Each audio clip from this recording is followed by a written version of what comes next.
Just a refresher of where we stand. Atletico Madrid still top of the table. Bilbao playing just a point behind them. It's 8th against 10th, though, that we'll start with, if you could believe that, at the Nou Camp, Barcelona and Valencia. Let's welcome Sid Lowe into the show. Sid, just a quiet week for these two teams, Barcelona and Valencia. Nothing to see here. It's amazing. I mean, genuinely, as you said, it's been International Week. Everything has been quiet, and then suddenly, in the middle of the week, everything that we were kind of waiting for happened. We had a big interview with Lionel Messi in which he said really quite a lot, actually, about Barcelona's summer, about their pursuit of Neymar, about various other issues as well. And then, of course, we had the news from Valencia, which didn't so much come as a surprise as the timing maybe was a slight surprise, and they've now sacked their manager, Marcelino.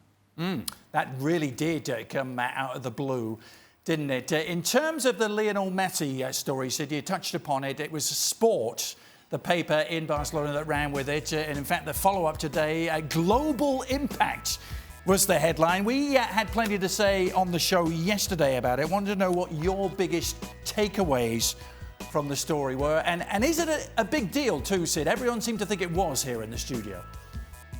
Yeah, absolutely, it's a big deal. And look, it's a big deal partly because of the context of this. And the fact that Messi gives an interview at all is news. Because Messi gives almost no interviews, in fact, in Spain. I was going to say relatively few, but almost none. Although it is true that since he's been captain, he's taken a much more proactive media role. And so I think what that means is that you have to look at the things that Messi says and say, while it's true that all of those come in response to questions, while it's true that some of those questions are leading, Messi doesn't talk and doesn't say things unless he has things to say, unless he wants to make a point. And while I think there are one or two of the things that he said about the instability in the sporting directorate role, about the possibility of Carlos Puyol taking that role on, about the welcoming of Griezmann and Neymar, and then one or two of those answers you might think, well, actually read in the context of the question is not quite as strong as it looked. But read in the context of the fact that Messi doesn't normally answer any questions at all, I do think this is very significant indeed.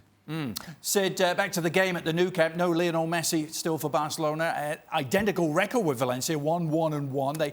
Valencia didn't lose to him, did they? 3 times last year. What are you expecting this time? Well, it's difficult to know what to expect because, of course, everything has been totally overtaken by the institutional issues during the week, by the sacking of Marcelino. And remember, we were talking, I think it was last week, about those Champions League groups, and we were saying that on the face of it, in Chelsea's group, look, here you've got a Valencia team who are stable at last, who won the Cup last year, got back into the Champions League, are playing really well. And we said then, yeah, but there is a storm brewing underneath below the surface. This is going to blow up at some stage. What we didn't think was that it would blow up the very next week. And so while in theory, at least, Valencia have had a very clear, very stable identity, in footballing terms at least, for the last 18 months, maybe even 2 years, now we just don't know how they're going to respond to this. Now, the new manager, Albert Celades, has said, look, I'm not going to change loads of things. I have a huge amount of respect for the work that the previous manager did. In other words, there was nothing wrong with him. There was no footballing reason to sack this guy. This was based on the relationship, on the power battle, on the breakdown of if you like, the kind of the flow of communication between the club and the coach. And so, in theory at least, they carry on doing the same thing. But the players are furious. And it can't be exactly the same with a different man. So what we're going to get from Valencia, we just don't know.